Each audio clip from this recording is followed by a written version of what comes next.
नमस्कार दोस्तों, आज हम आप लोगों के लिए लाए हैं गॉस सीडल मेथड का तीसरे लेक्चर में। हम लोग यहाँ समझने वाले हैं कि गॉस सीडल मेथड होता क्या है, कैसे सॉल्व करते हैं।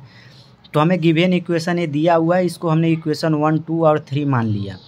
अब इसमें कुछ नहीं करना है, हम धीरे धीरे इसको सॉल्व करेंगे। देखिए आप कैसे करते हैं दोस्तों। इसको आप ढंग से करोगे तो ये बड़ा क्वेश्चन भले लगता है सॉल्व करते समय, लेकिन इसको आप ढंग से करो तो 4 से 5 मिनट में हो जाता है सॉल्व। आपके पास एग्ज़ाम में कैलसी अलाउ रहती है, आप कैलसी ले जा सकते हैं एग्ज़ाम में।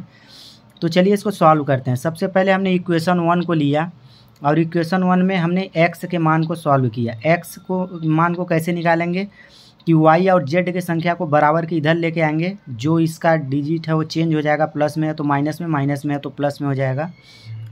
10 को इधर लेके आएंगे तो ये हमारा x का मान आ जाएगा।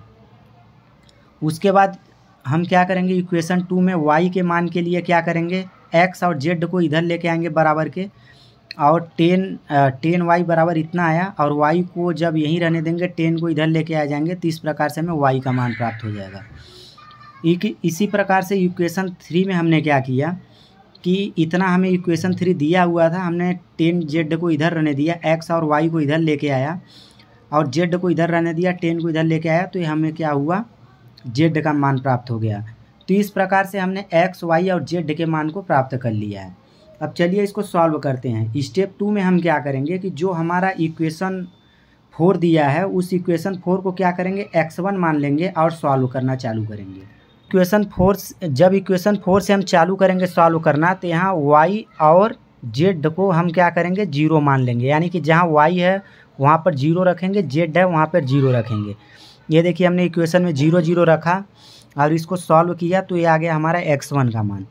इसी प्रकार से हमें x1 का मान तो पता चल गया, लेकिन z1 का मान नहीं पता है, तो z बराबर 0 रख के हम सॉल्व करेंगे और इस तरीके से हमें y1 का मान प्राप्त हो जाएगा।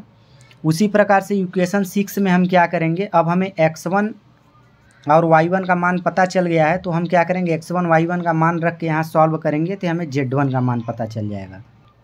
अब हमें यहाँ पर क्या है, x1, y1 और z1 का मान पता चल गया है। फॉर द सेकेंड इंट्रेशन जब हम करेंगे तो सेकेंड इंट्रेशन में x2 ज्ञात करने के लिए हम क्या करेंगे, y1 और z1 के मान को इक्वेशन 4 में जब हम रखेंगे और सॉल्व करेंगे तो इस तरीके से हमें क्या होगा, x2 का मान प्राप्त हो जाएगा।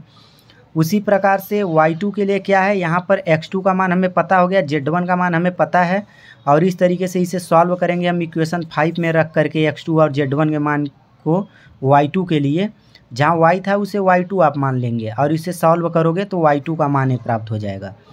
इसी प्रकार से z2 के मान के लिए हम क्या करेंगे, हमें अब क्या है, x2 और y2 का मान पता हो गया। x2 और y2 को मान को इक्वेशन 6 में जब हम रखेंगे, इक्वेशन 6 में हम रखेंगे और सॉल्व करेंगे तो हमें z2 का मान प्राप्त हो जाएगा। अब थर्ड इंट्रेशन में हम क्या करेंगे कि थर्ड इंट्रेशन में हमें y2 और z2 का मान पता है, उसको रखेंगे और सॉल्व करेंगे तो हमें x3 प्राप्त हो जाएगा।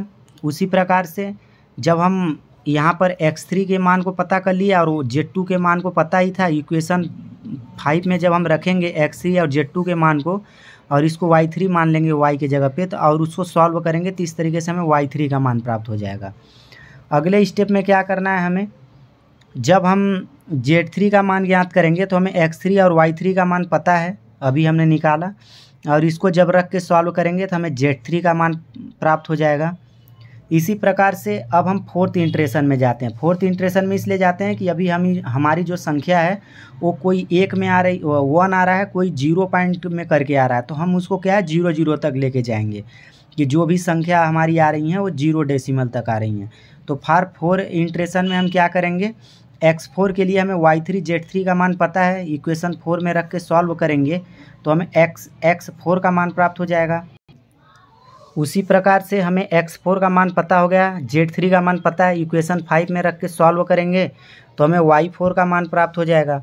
और इसी प्रकार से हमें क्या है, z4 के मान के लिए क्या करना है, x4 और y4 के मान को रखना है और सॉल्व करना है, तो इस प्रकार से z4 का मान प्राप्त हो जाएगा। तो हमें क्या है, हेंस यानी कि x का मान, y का मान और z का मान हमें 1, 1 आ गया, क्योंकि ये 0 पॉइंट में करके आ रहा है, 0.999, इसका मतलब 1 ही हुआ।